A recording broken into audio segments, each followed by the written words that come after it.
এক এক করে উল্টে দিচ্ছি। পোস্ত, সর্ষে, সাদা সর্ষে, কালো সর্ষে, কাঁচা লঙ্কা বাটবো। দেখো ইলিশ মাছ নিয়ে এসছে। কখানা আছে? 1 2 3 4খানা ইলিশ মাছ। এখন এই ইলিশ মাছ দিয়ে পাতা দিয়ে আমি কুমড়ো পাতায় ভাপা করবো। কলা পাতায় করে পোস্ত বাটা, সর্ষে বাটা দিয়ে এত বড় বড়, এর মধ্যে এক এক পিস নিয়ে পোস্ত, সর্ষে, পাকা লঙ্কা সব বেটে নিয়েছি। ওই মশলাগুলো যা বেটে রেখেছি, নুন, হলুদ, পাকা লঙ্কা, পোস্ত, একটু সাদা সর্ষে, কালো সর্ষে দিয়ে এবার আমি একটু সর্ষের তেল দিয়ে এটাকে সুন্দর করে মেখে পাতায় সাজাবো।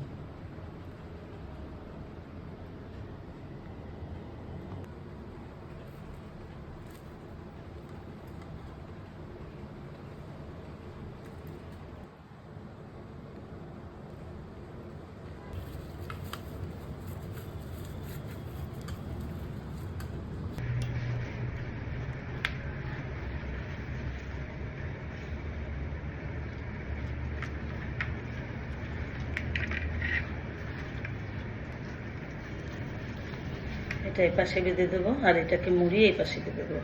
মানে মাছটাকে দুপাশ উল্টে পাল্টে ভাজতে হবে।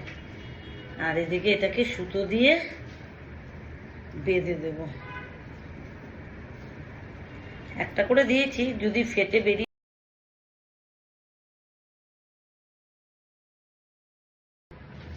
এবার আমি ইলিশ মাছটা পাতুরি বানানোর জন্য কি করবো, প্রথমে ফার্স্ট একটুখানি তেল দিয়ে দেবো কড়াইতে।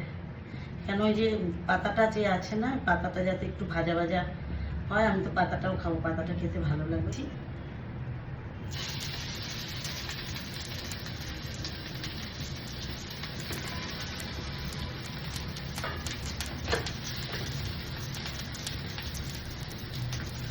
এবার আমি এটা একটু হালকা করে ঢাকা দিয়ে দেবো, দিলাম।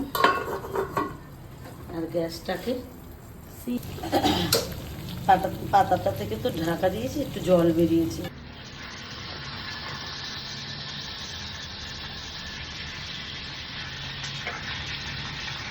কিন্তু আবার জলের সাথে যে তেলটা দিয়েছিলাম সেই তেলটাও বেরিয়েছে।